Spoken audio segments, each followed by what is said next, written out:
Good morning. Welcome to Breakfast with Dan Walker and Sally Nugent. Headlines for you at 6 o'clock this morning. More clashes between police and protesters in Bristol for the second time in 3 days. We'll hear from one officer on the front line of the weekend's protests. Certainly Sunday was on another level from our point of view. I've not seen levels of violence that bad. New rules for asylum seekers are set out by the Home Secretary. Priti Patel says they are firm but fair. Critics call them divisive and inhumane. Meet the new boy as Prince Harry reveals his new job at a Silicon Valley startup. We'll hear from his boss. The scams, the fraud and the heartbreak they bring. Good morning. An estimated £35 million has been taken in the last year as COVID offers fertile ground to fraudsters. I'll look at how you can protect yourself. Good morning. From inspiring a generation to going for gold this summer. In an exclusive interview, Katarina Johnson-Thompson tells Breakfast the pandemic won't slow her down. Good morning. The next few days we're looking at a mixture of sunshine and showers. Some of those will be heavy, it'll be windy at times, but on Friday it's going to turn colder with some snow mostly on the hills. That won't last, milder by the weekend. I'll have all the details later in the programme.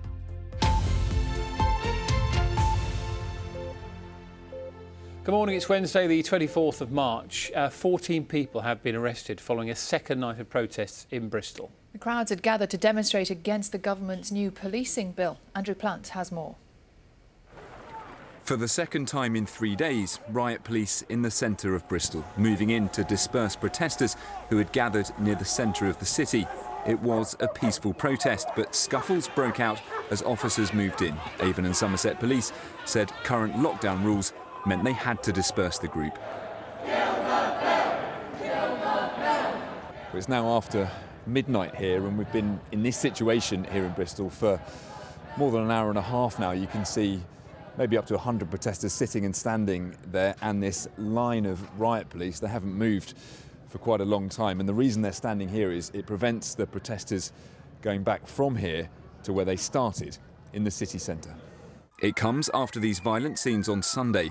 21 officers were injured when demonstrators gathered for the Kill the Bill protest against the proposed new police and crime bill. Mounted police officer Hannah Clark was working on Sunday night with her horse Mendip. Certainly Sunday was on another level from our point of view. I've not seen levels of violence that bad in my career, and I think probably people that have been working in the job for a lot longer than me would agree with that. Certainly en route you could hear what was going on, you could hear the noise on the radio and the emergency buttons going off and colleagues asking for help. So it was quite distressing listening. As you're on your way, you just wanted to get there to kind of help, really. The aggression towards the police was astonishing, really. A lot of the windows had been damaged, there were vehicles on fire, there were hundreds of people on top of the NCP car parks, throwing items varying from street furniture, glass bottles. I think even a microwave got thrown down at one point. So it was certainly aggressive. How the police handle protests has been in the headlines since criticism of the Metropolitan Police's handling of a vigil for Sarah Everard. With protests legally allowed once again in England from Monday, ministers will be thinking hard about how protests can be policed during a global pandemic. Andrew Plant, BBC News in Bristol.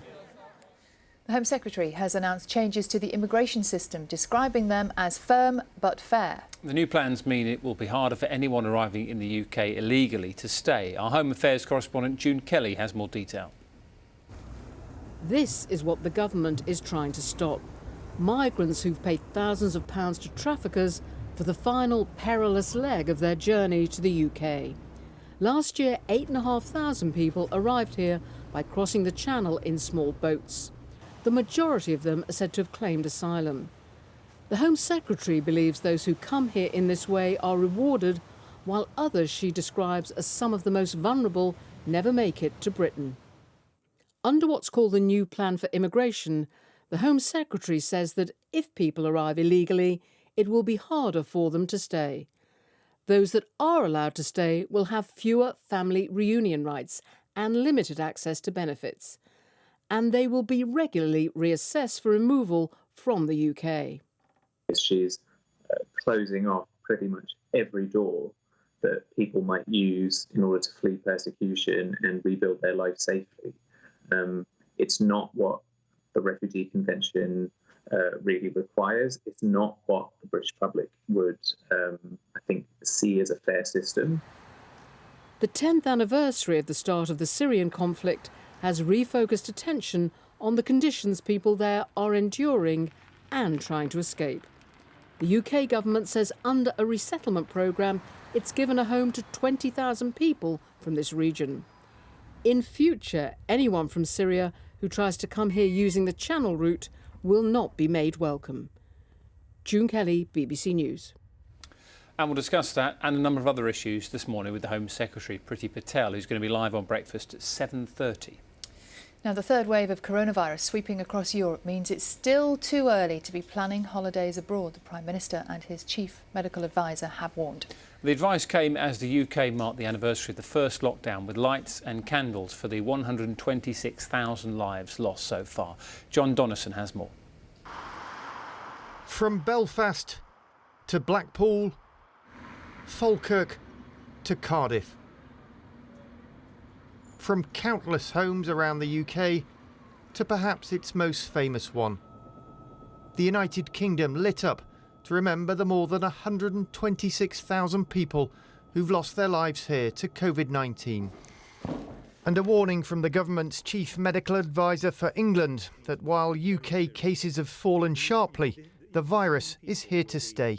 I regret to say that I think the chances of eradicating this disease, which means getting rid of it absolutely everywhere, are as close to zero as makes no difference. We've only achieved eradication of one disease, which is smallpox, with a phenomenally effective vaccine over a very long period of time. But I think if you talk to anybody who looks at this really seriously, who understands how infectious diseases work, I don't think there's anybody who thinks eliminating from the UK or eradicating globally for any long period of time is a realistic prospect at this point in time. And while more than 28 million people in the UK have now received a first vaccine dose, progress is much slower in most European countries, many of which are now suffering a third wave of the virus. That's why people hoping for a long-awaited foreign holiday might be disappointed. Most overseas travel is banned until at least mid-May. The government now says it will make an announcement on trips abroad from England on April the 5th, a week earlier than expected. But the Prime Minister says summer holidays this year still look difficult. John Donnison, BBC News. The Prime Minister has told a private meeting of Conservative MPs that the UK got its COVID vaccinations underway so quickly thanks to capitalism and greed. Boris Johnson made the remark during a video call with backbench MPs, but immediately withdrew the comment and praised the work of the large pharmaceutical firms. Downing Street has declined to comment. A person has died in the floods that have hit eastern Australia. Officials have confirmed the fatality but haven't yet released any further details. Local reports suggest a man's body was pulled from a car in the town of Glenorrhy, near some of the worst affected areas.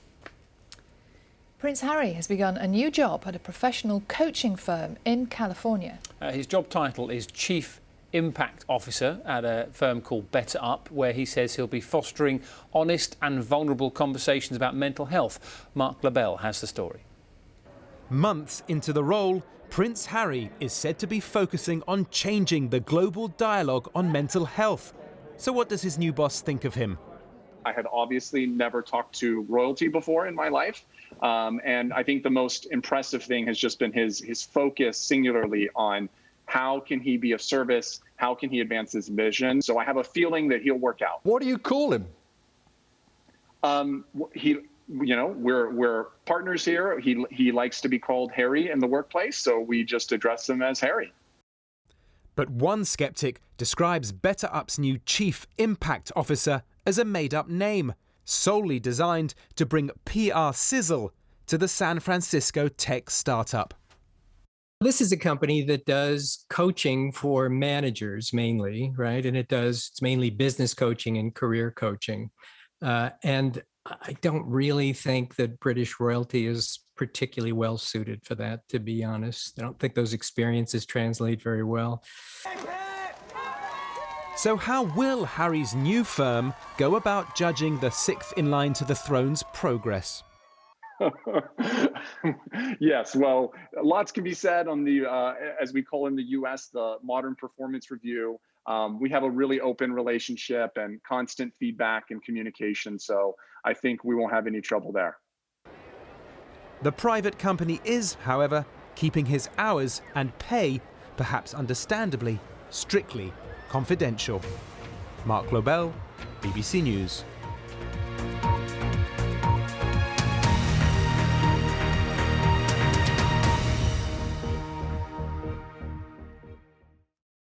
See the headlines as they happen and watch BBC News live in the app and get the full story with bbc.co.uk/news. Follow the story for all the latest with BBC News.